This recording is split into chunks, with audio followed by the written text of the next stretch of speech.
chassent de leur maison. J'écris ce texte avec le cœur et la raison. Je n'y peux rien si la vérité vous effraie. Mais je suis ni aveugle, ni sourd, ni muet. Se taire, c'est parfois cautionner la violence et le non-droit. Je ne serai pas complice du silence anticolonialiste. Ce n'est pas être antisémite, je suis qu'un homme avec le sens de la justice. Je n'ai que la parole pour trahir, pour ceux qu'on traite en étrangers dans leur propre pays. Pour ceux qui ont été spoliés, volés, qui ont vu leurs droits les plus fondamentaux violés. Héritage tragique de décisions injustes prises sous mandat britannique. Depuis la déclaration Balfour, on s'enfonce pour comprendre le présent, comprendre où l'histoire commence. Priver un peuple de l'autodétermination, partager ses terres sans aucune consultation. Observe le drame de la colonisation. Deux options, la lutte ou la résignation. La Palestine n'était pas une terre sans peuple, destinée à accueillir un peuple sans terre. Il y a bien un occupant et un occupé. Il y a bien un oppresseur et un opprimé. Le rogner, c'est tenter d'effacer l'histoire. Et effacer l'histoire, c'est refuser qu'on la répare. Il y a bien un agresseur et une victime, un colonisateur et un résistant palestinien. Il est question de faits établis, pas de point de vue. Ma raison peut s'y tenir, même si mon cœur est ému. Il ne s'agit pas de deux forces égales qui s'affrontent. Les médias parlent de guerre, quelle honte. La troisième puissance armée face à une nation sans état. Plus de 1000 pour 10 à la dernière intifada. C'est ça la guerre. Malgré tout ce qu'ils subissent, les Palestiniens résistent, les Palestiniens existent. J'ai rarement vu un peuple si courageux. Sa fierté brille comme le soleil, même par ton orage. Je peux pas me désolidariser, juste en tant qu'être humain, je peux pas ne pas me positionner. C'est un appel à partager leur peine, mais les ignorants diront que c'est un appel à la haine. On nous nourrit par l'injustice en la dénonçant, mais en la taisant, quoi qu'ils disent. J'écris avec le cœur et la raison.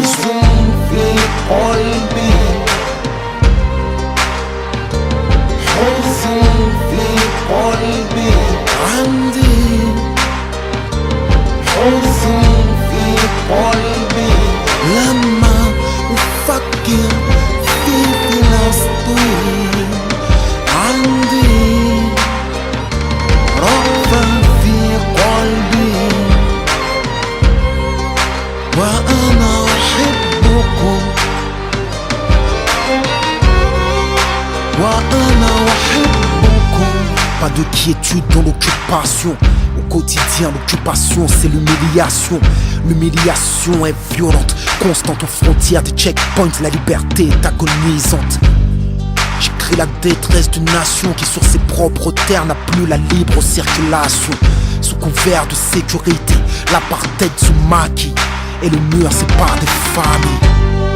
Les colonies se multiplient sous l'œil passif et complice des États-Unis. Négociations sans fin pour la création d'un État palestinien. Mais quand viendra l'heure, qu'est-ce qu'il en restera?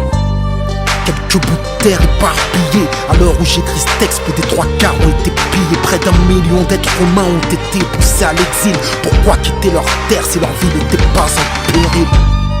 Et leurs biens sont devenus les leurs. Les espoirs de retour sont devenus des leurs. As-tu entendu parler de la dite loi des absents? Les biens des réfugiés reviennent à l'occupation. Qui peut prétendre trouver ça normal? Qui peut prétendre que je devrais rester impartial? Pour rester impartial, quand l'injustice est flagrante, il faut être sourd avec une morale non-voyante. L'histoire témoignera que je me suis levé comme j'ai pu, pendant que les grandes puissances les regardent crever. Tous parlent de droits de l'homme, mais n'empêche pas le massacre. Les sanctions de l'ONU ne sont applicables qu'à l'Irak. On ne compte plus les orphelins, les balles qui se sont perdues dans les poitrines de gamins. Combien de nourrissons sous les décombres, de familles entières décimées par les bombes, d'assassinats disciplés, foudroyant les civils, d'emprisonnement arbitraire. Dites-moi, pensez-vous que je devrais me taire? Je suis censé vivre dans une démocratie, pourtant j'ai peur quand je relis ce que j'écris. Tout est basé sur des faits, mais je crains quand même l'orage. J'écris avec le cœur, la raison et le courage.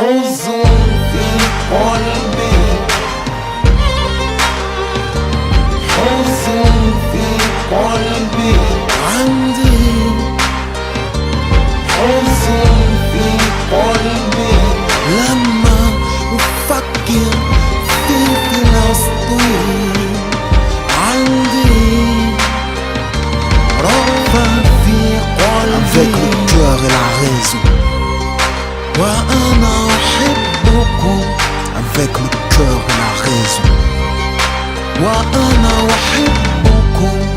avec le cœur, mais aussi avec la raison. Je peux pas laisser terminer ce morceau sans préciser que ce texte ne prend pas à partie une communauté, mais vise la politique d'un État et le silence complice du monde dit libre.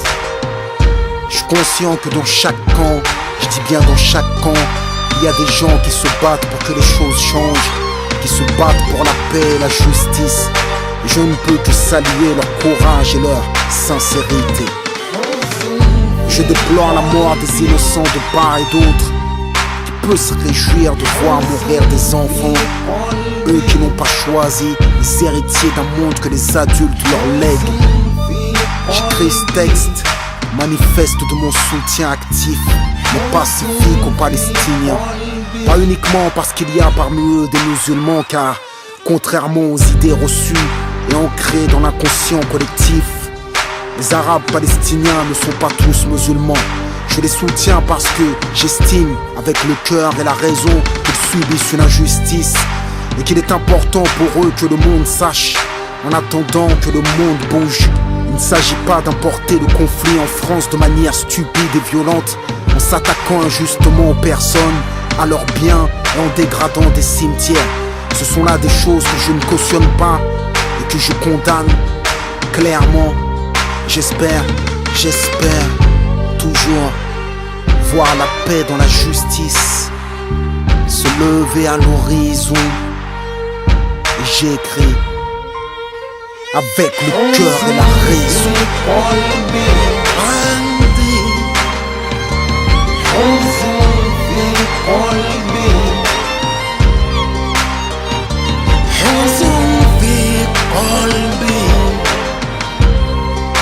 وأنا